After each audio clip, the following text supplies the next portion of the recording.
ಸ್ನೇಹಿತರೆ ನಮಸ್ಕಾರ. 5.5 ಕೋಟಿ ಓಟುಗಳನ್ನು ಪಡೆದು ಬಿಗ್ ಬಾಸ್ ಟ್ರೋಫಿಯನ್ನು ಗೆದ್ದಿರುವಂತಹ ಹನುಮಂತ ಇವತ್ತು ಕರುನಾಡಿನ ಪಾಲಿಗೆ ಒಬ್ಬ ಹೆಮ್ಮೆಯ ಪುತ್ರ. ಅದರಲ್ಲೂ ಕೂಡ ಹಾವೇರಿ ಜಿಲ್ಲೆಯ ಪಾಲಿಗಂತೂ ಇನ್ನೂ ಕೂಡ ವಿಶೇಷ ವ್ಯಕ್ತಿ. ಈಗಾಗಲೇ ಹನುಮಂತನನ್ನು ಯಾವ ರೀತಿ ಅವರನ್ನು ಹುಟ್ಟೂರಿನ ಜನ ಹನುಮಂತನ ಹುಟ್ಟೂರಿನ ಜನ ಯಾವ ರೀತಿ ವೆಲ್ಕಮ್ ಮಾಡಿದ್ದಾರೆ ಅನ್ನೋದನ್ನು ಬಹುಶಃ ನೀವು ನೋಡಿರ್ತೀರ. ನೋಡಿಲ್ಲ ಅಂದರೆ ಒಂದು ಸಲ ಈ ದೃಶ್ಯಾವಳಿಗಳನ್ನು ನೋಡಿಬಿಡಿ. ಇಲ್ಲಿ ಹನುಮಂತನನ್ನು ಹೇಗೆ ಎತ್ತು ಮೆರೆಸಲಾಗಿದೆ ಅಂದರೆ ನಮ್ಮ ಊರಿನ ಹೆಸರನ್ನು ಇಡೀ ಕರ್ನಾಟಕದಾದ್ಯಂತ ಹಬ್ಬುವಂತೆ ಮಾಡಿದ್ದು ಮಾತ್ರವಲ್ಲದೆ ನಮ್ಮ ಊರಿನ ಹೆಮ್ಮೆಯ ಮಗನಾಗಿ ಮತ್ತು ಬಿಗ್ ಬಾಸ್ ಅನ್ನುವಂತಹ ವಿಶೇಷವಾದಂಥ ರಿಯಾಲಿಟಿ ಶೋನಲ್ಲಿ ವೈಲ್ಡ್ ಕಾರ್ಡ್ ಸ್ಪರ್ಧಿಯಾಗಿ ಹೋಗಿ ಎಲ್ಲೂ ಕೂಡ ತನ್ನ ತನವನ್ನು ಬಿಟ್ಟುಕೊಡದೆ, ಎಲ್ಲೂ ಕೂಡ ವಿವಾದಗಳನ್ನು ಸೃಷ್ಟಿ ಮಾಡಿಕೊಳ್ಳದೆ ಇಡೀ ಬಿಗ್ ಬಾಸ್ ಮನೆಯ ಪ್ರೀತಿಯನ್ನು ಗಳಿಸೋದು ಮಾತ್ರವಲ್ಲದೆ ರಿಯಾಲಿಟಿ ಶೋಗಳ ಇತಿಹಾಸದಲ್ಲಿ, ಬಿಗ್ ಬಾಸ್ ಕಾರ್ಯಕ್ರಮದ ಇತಿಹಾಸದಲ್ಲೇ ಅತಿ ಹೆಚ್ಚು ಮತಗಳನ್ನು ಪಡೆಯೋದ್ರ ಮೂಲಕ 5.5 ಕೋಟಿ ಮತ ಅಂತ ಹೇಳಿದ್ರೆ ಏನು ತಮಾಷೆನೇನ್ರಿ, ಅಷ್ಟು ಮತಗಳನ್ನು ಪಡೆಯೋದ್ರ ಮೂಲಕ ಹೊಸ ಸಾಧನೆಯನ್ನು ದಾಖಲಿಸಿರುವಂಥ ಹನುಮಂತನಿಗೆ ಅಭೂತಪೂರ್ವವಾದಂತಹ ಸ್ವಾಗತವೇ ಸಿಕ್ಕಿದೆ. ಹೀಗಿರುವಂಥ ಹನುಮಂತನ ಬಾಲ್ಯ ಹೇಗಿತ್ತು, ಹನುಮಂತನ ಬಾಲ್ಯದಲ್ಲಿ ಅವರ ಮನೆಯಲ್ಲಿದ್ದಂಥ ಕಷ್ಟಗಳು ಏನು, ಜೊತೆಗೆ ಆ ಸಂದರ್ಭದಲ್ಲಿ ಹನುಮಂತ ಹೇಗೆ ತನ್ನ ಜೀವನವನ್ನು ಸಾಗಿಸ್ಕೊಂಡು ಹೋಗ್ತಿದ್ದ, ಕುರಿ ಕಾಯ್ತಿದ್ದಂತಹ ಪೋಷಕರು ಹನುಮಂತನನ್ನು ಈ ಹಂತಕ್ಕೆ ಬೆಳೆಸಿದ ಹೇಗೆ ಮತ್ತು ಈತನಿಗೆ ಸಂಗೀತ ಅನ್ನುವಂತಹ ಗೀಳು ಹುಟ್ಟಿಕೊಂಡಿದ್ದು ಹೇಗೆ, ಎಲ್ಲವನ್ನು ಕೂಡ ನೋಡ್ತಾ ಹೋಗೋಣ. ಅದಕ್ಕಿಂತ ಮುಂಚೆ ನೀವಿನ್ನೂ ಕೂಡ ನಮ್ಮ ಚಾನಲನ್ನು ಸಬ್ಸ್ಕ್ರೈಬ್ ಮಾಡಿಲ್ಲ ಅಂದರೆ ದಯವಿಟ್ಟು ಕೂಡಲೇ ಸಬ್ಸ್ಕ್ರೈಬ್ ಮಾಡಿ ಸ್ನೇಹಿತರೆ. ಬಂಧುಗಳೇ, ನಿಮಗೆ ಆರಂಭದಲ್ಲೇ ಒಂದು ವಿಚಾರವನ್ನು ಹೇಳಲೇಬೇಕು. ಏನು ಅಂತ ಹೇಳಿದರೆ, ಈ ಸ್ಟೋರಿ ಇದೆಯಲ್ಲ, ಇದು ಕೇವಲ ಹನುಮಂತನನ್ನು ಒಂದು ಪರಿಚಯಿಸುವಂಥ ಅಥವಾ ಹನುಮಂತನ ಬಾಲ್ಯವನ್ನು ನಿಮಗೆ ತಿಳಿಸುವಂಥ ಸ್ಟೋರಿ ಮಾತ್ರವಲ್ಲ, ಒಬ್ಬ ಮನುಷ್ಯನ ಬದುಕು ಹೇಗೆ ನಮಗೆ ಸ್ಫೂರ್ತಿ ಆಗಬಲ್ಲದು ಅನ್ನೋದನ್ನು ಹೇಳುವಂಥ ಸ್ಟೋರಿಯೂ ಕೂಡ ಹೌದು. ಯಾಕಂತ ಹೇಳಿದ್ರೆ ನಾವು ಬದುಕನ್ನು ತುಂಬ ಚಿಕ್ಕದಾಗಿ ಸ್ವೀಕರಿಸಿರ್ತೀವಿ. ನಮ್ಮಲ್ಲಿರುವಂಥ ಸವಾಲುಗಳು ಅಥವಾ ನಮಗೆ ಇರುವಂತಹ ಚಾಲೆಂಜಸ್ಗಳನ್ನೇ ತುಂಬ ದೊಡ್ಡದು ಅಂತೇಳಿ ಅಂದ್ಕೊಂಡಿರ್ತೀವಿ. ಯಾವ ಸಾಧನೆ ಮಾಡೋದಕ್ಕೂ ಕೂಡ ನಾವು ಹಿನ್ನಡೆಯನ್ನು ಅನುಭವಿಸ್ತೀವಿ. ಆದರೆ ಸಾಲು ಸಾಲು ಸವಾಲುಗಳ ನಡುವೆ ಸಾಧನೆಯನ್ನು ಮಾಡೋದಿದೆಯಲ್ಲ, ಅದು ನಿಜವಾದಂತಹ ಸಾಹಸ. ಆ ಕೆಲಸವನ್ನು ಇವತ್ತು ಹನುಮಂತ ಮಾಡ್ತಾ ಬಂದಿದ್ದಾನೆ. ಹನುಮಂತನ ಅದೃಷ್ಟ ಚೆನ್ನಾಗಿತ್ತು. Hanumantha lucky player. ಆತನಿಗೆ ಜನರ ಸಿಂಪತಿಗಿತ್ತು ಎಲ್ಲದೂ ಕೂಡ ಹೇಳೋದು ಭಾರಿ ಸುಲಭ. ಸ್ವಾಮಿ, ಅದೇ ಕೆಲಸವನ್ನು ನಿಮಗೂ ಮಾಡ್ಬೋದಾಗಿತ್ತಲ್ವಾ, ನಿಮಗೂ ಕೂಡ ಅದೇ ರೀತಿ ಒಂದು ಸಿಂಪತಿಯನ್ನು ಗಿಟ್ಟಿಸ್ಕೊಳ್ಬೋದಾಗಿತ್ತಲ್ವಾ, ನಿಮ್ಮಲ್ಲೂ ಯಾರಿಗಾದರೂ ಅಂದರೆ ಈಗ 6 ಕೋಟಿ ಜನ ಇದ್ದಾರಲ್ವಾ, 6 ಕೋಟಿ ಜನರಲ್ಲಿ ಯಾರಿಗೂ ಕೂಡ ಆ ಅದೃಷ್ಟ ಇಲ್ವಾ, ಹನುಮಂತನಿಗೆ ಯಾಕೆ ಬಂತು? ಈ ಎಲ್ಲ ಪ್ರಶ್ನೆಗಳನ್ನು ನಾವು ಕೇಳ್ಕೊಬೇಕು. ಇಲ್ಲ, ಹಾಗಲ್ಲ. ಅದೆಲ್ಲದಕ್ಕೂ ಕೂಡ ಶ್ರಮ ಬೇಕು ಮತ್ತು ಮಾಡ್ತೀವಿ ಎನ್ನುವಂತಹ ಮನಸ್ಸು ಇರಬೇಕು ಮತ್ತು ಒಳ್ಳೆತನವೂ ಕೂಡ ಇರಬೇಕು. ನಮ್ಮ ಬದುಕನ್ನಷ್ಟೇ ನಾವು ನೋಡಿಕೊಳ್ಳಬೇಕು. ಬೇರೆಯವರ ಬದುಕಿಗೂ ನಮ್ಮ ಬದುಕಿಗೂ ಕಂಪ್ಯಾರಿಸನನ್ನು ಮಾಡ್ಕೊಬಾರ್ದು. ತನ್ನ ಹಾದಿಯಲ್ಲಿ ತಾನು ಸರಿಯಾಗಿ ಸಾಗ್ತಾ ಇದ್ದರೆ ದೇವರು ಏನು ಕೊಡಬೇಕು ಅದನ್ನು ಕೊಡ್ತಾ ಹೋಗ್ತಾನೆ ಅನ್ನೋದು 100ಕ್ಕೆ 100 ಸತ್ಯ. ಇಲ್ಲೂ ಕೂಡ ಹಾಗೆ ಆಗಿದೆ. ಬಿಗ್ ಬಾಸ್ 11ರ ವಿನ್ನರ್ ಆಗಿರುವಂಥ ಹನುಮಂತನಿಗೆ ತನ್ನ ಊರಿನಲ್ಲಿ ಅಭೂತಪೂರ್ವವಾದಂಥ ಸ್ವಾಗತವೇ ಸಿಕ್ಕಿದೆ. ಬಹುಶಃ ಹನುಮಂತ ಕಲ್ಪನೆಯನ್ನು ಕೂಡ ಮಾಡಿರಲಿಕ್ಕಿಲ್ಲ, ಈ ರೀತಿ ನನ್ನನ್ನು ಹೊತ್ತು ಮೆರೆಸ್ತಾರೆ ಅಂತ ಹೇಳ್ಬಿಟ್ಟು ಅದ್ಧೂರಿಯಾದಂಥ ಮೆರವಣಿಗೆಯನ್ನು ಮಾಡಿ ವೆಲ್ಕಮನ್ನು ಮಾಡಿದ್ದಾರೆ. ಹೀಗಿರುವಂತಹ ಹನುಮಂತ ಚಿಕ್ಕನಿರುವಾಗ ಅಂದರೆ ಇದೇ ಊರಿನಲ್ಲಿ ಹುಟ್ಟಿ ಬೆಳೆಯುವಂಥ ಸಂದರ್ಭದಲ್ಲಿ ಬಾಲ್ಯದಲ್ಲಿ ಹೇಗಿದ್ದ, ಏನೆಲ್ಲ ಪೋಲಿ ಕೆಲಸಗಳನ್ನು ಮಾಡ್ತಿದ್ದ ಮತ್ತು ಬಾಲ್ಯದಲ್ಲಿ ಆತನಿರುವ ಸಂದರ್ಭದಲ್ಲಿ ಆತನಿಗಿದ್ದಂಥ ಕಷ್ಟಗಳು, ಸವಾಲುಗಳು ಒಂದಲ್ಲ ಎರಡಲ್ಲ. ಇಂಥ ಸಂದರ್ಭದಲ್ಲಿ ಆತ ಮಾಡಿದಂಥ ಕೆಲಸಗಳೇನು, ಜೊತೆಗೆ ಹನುಮಂತನ ಕಾಟಕ್ಕೆ ಪೋಷಕರು ಎಷ್ಟು ಬೇಸತ್ತು ಹೋಗಿದ್ರು, ಹನುಮಂತನನ್ನು ಮನೆಯಲ್ಲಿ ಕಟ್ಟಿ ಹಾಕ್ತಿದ್ದಿದ್ದು ಯಾಕೆ, ಹೀಗೆ ಸಾಕಷ್ಟು ವಿಚಾರಗಳಿದ್ದಾವೆ, ಇಂಟ್ರೆಸ್ಟಿಂಗ್ ವಿಚಾರಗಳಿದ್ದಾವೆ. ಅವೆಲ್ಲವನ್ನು ಕೂಡ ನಿಮ್ಮ ಮುಂದೆ ಇಡ್ತಾ ಹೋಗ್ತೀನಿ. ಹಾಗೆಯೇ ಈತನು ಕೂಡ ಏನು ಭಾರಿ ಸಾಮಾನ್ಯದ ಚೂಟಿ ಅಲ್ವೇ ಅಲ್ಲ. ಈತ ಮಾಡಬಾರದ ಕೆಲಸಗಳನ್ನೆಲ್ಲ ಮಾಡಿ ಒಂದು ರೀತಿಯಲ್ಲಿ ಹಠಗಟ್ಟಿ ಕ್ವಾಟ್ಲೆಯನ್ನು ಕೊಡ್ತಿದ್ದ ಪೋಷಕರಿಗೆ. ಹಾಗಾಗಿ ಹನುಮಂತನ ಬಾಲ್ಯದ ಬಗ್ಗೆ ಪೋಷಕರು ಹೇಳುವಾಗ ಎಂಥವರಿಗಾದರೂ ಕೂಡ ನಮ್ಮ ಬಾಲ್ಯ ನೆನಪಾಗಲೇಬೇಕು. ನಾವು ಹೇಗಿದ್ವಿ, ಹನುಮಂತ ಹೇಗಿದ್ದೆ ಅನ್ನುವಂಥ ಕಂಪ್ಯಾರಿಸನ್ ನಮ್ಮ ಮನಸ್ಸಲ್ಲಿ ಮೂಡಲೇಬೇಕು. ಹಾಗಾದರೆ ಹನುಮಂತನ ಬಾಲ್ಯ ಹೇಗಿತ್ತು ನೋಡ್ತಾ ಹೋಗೋಣ ಬನ್ನಿ. ಚಿಕ್ಕವನಿದ್ದಾಗ ಹನುಮಂತ ತುಂಬ ಉಡಾಳನಾಗಿದ್ದ. ಕೀಟ್ಲೆ ಮಾಡಿ ತಂದೆ ತಾಯಿಯಿಂದ ಹೊಡೆಸಿಕೊಳ್ತಿದ್ದಂತೆ. ಚಿಕ್ಕವನಿರುವಾಗ ಕುರಿ ಕಾಯೋದಕ್ಕೆ ಹೋಗ್ತಿದ್ದಂಥ ಹನುಮಂತ ಶನಿವಾರ ಮಾತ್ರ ಕುರಿ ಕಾಯಲು ಯಾರೇ ಹೇಳಲಿ ಹೋಗ್ತಾ ಇರಲಿಲ್ಲ. ಅಪ್ಪ ಅಮ್ಮನ ಕೈಯಲ್ಲಿ ಹೊಡೆಸಿಕೊಂಡಾದರೂ ಕೂಡ ಹನುಮಂತ ಕುರಿ ಕಾಯುವಂಥ ಆ ಒಂದು ದಿನ ಮಾತ್ರ ಮಿಸ್ ಇಲ್ಲದೆ ತಪ್ಪಿಸ್ಕೊಳ್ತಿದ್ದ. ಹಾಗಾದರೆ ಆ ಒಂದು ದಿನ ಹನುಮಂತ ಏನು ಮಾಡ್ತಿದ್ದ, ಎಲ್ಲಿಗೆ ಹೋಗ್ತಿದ್ದ, ಆ ಒಂದು ಜಾಗದ ಬಗ್ಗೆ ಹನುಮಂತನಿಗೆ ವಿಶೇಷವಾದಂಥ ಪ್ರೀತಿ ಯಾಕೆ ಹೇಳ್ತೀವಿ ನೋಡಿ. ಸಹಜವಾಗಿ ಚಿಕ್ಕವರಿದ್ದಾಗ ಎಲ್ಲರೂ ಕೂಡ ತುಂಬ ಪೋಲಿಗಳಾಗಿರ್ತೀವಿ. ಹಾಗೆಯೇ ಬಾಲ್ಯ ಅನ್ನೋದು ಹಳ್ಳಿಗರಿಗೆ ಸಿಕ್ಕಾಪಟ್ಟೆ ಇಂಪಾರ್ಟೆಂಟ್ ಮತ್ತು ತುಂಬ ವಿಶೇಷ.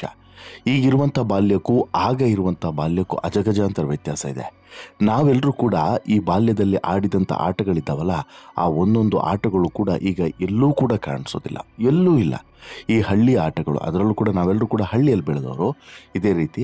ಹೀಗಾಗಿ ನಾವೆಲ್ಲರೂ ಕೂಡ ಹಳ್ಳಿಯಲ್ಲಿ ಆಡುತ್ತಿದ್ದಂಥ ಒಂದೊಂದು ಆಟಗಳು ಕೂಡ ಈಗಿನ ಮಕ್ಕಳಿಗೆ ಗೊತ್ತೇ ಇಲ್ಲ ಅಂತ ಹೇಳಿದ್ರೆ ಸುಳ್ಳಲ್ಲ. ಯಾವ ಈ ಗ್ರಾಮೀಣ ಆ ಕ್ರೀಡೆಗಳು ಕೂಡ ಇವರಿಗೆ ಪರಿಚಯನೂ ಕೂಡ ಇಲ್ಲ. ಹೋಗಲಿ ಅದನ್ನು ವಿಡಿಯೋ ಅದು ಕೂಡ ಸಿಗೋದಿಲ್ಲ. ಅಂತಹ ಬಾಲ್ಯವನ್ನು ನಾವೆಲ್ಲರೂ ಕೂಡ ಕಳೆದಿದ್ದೀವಿ. ಅಂತಹ ಬಾಲ್ಯ ಬಹುಶಃ ನಮ್ಮ ಏರಾಗೆ ಎಂಡ್ ಆಯಿತು. ಅಂದರೆ ನಂತರ ಯಾರಿಗೂ ಕೂಡ ಇಂಥದ್ದೊಂದು ಸೌಭಾಗ್ಯ ಸಿಗಲೇ ಇಲ್ಲ. 19 ಕಿಡ್ಸೇ ಮೋಸ್ಟ್ಲಿ ಲಾಸ್ಟ್ ಅನಿಸುತ್ತೆ. ಈ 2021 ಇದಾದ ಬಳಿಕ ಯಾರಿಗೂ ಕೂಡ ಇಂಥದ್ದೊಂದು ಸೌಭಾಗ್ಯ ಸಿಗಲೇ ಇಲ್ಲ ಅನ್ನೋದನ್ನು ಘಂಟಾಘೋಷವಾಗಿ ಹೇಳ್ಬೋದು.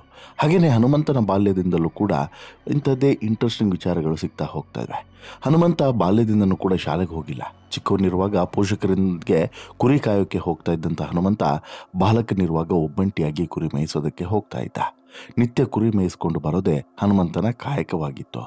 ಇದು ಹನುಮಂತನಿಗೆ ರೂಢಿಯೂ ಕೂಡ ಆಗಿ ಹೋಗಿತ್ತು. ಬೆಳಿಗ್ಗೆ ಕುರಿ ಮೇಯಿಸಲು ಹೋದರೆ ಬಿಸಿಲು ಕಳೆದ ಬಳಿಕವಷ್ಟೇ ಮನೆಗೆ ಬರ್ತಾ ಇದ್ದ ಈ ಹನುಮಂತ.